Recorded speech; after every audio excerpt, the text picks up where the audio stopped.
মৎস্যজীবীগণ। সমুদ্রের মৎস্য সম্পদ দেশের প্রয়োজন, 65 দিন করবে না কেউ মৎস্য আহরণ।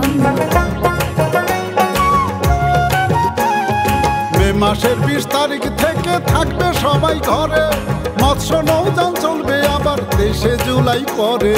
প্রধানমন্ত্রী শেখ হাসিনার সমুদ্র বিজয়, সেই সমুদ্রের সম্পদ রক্ষায় সকলের প্রত্যয়।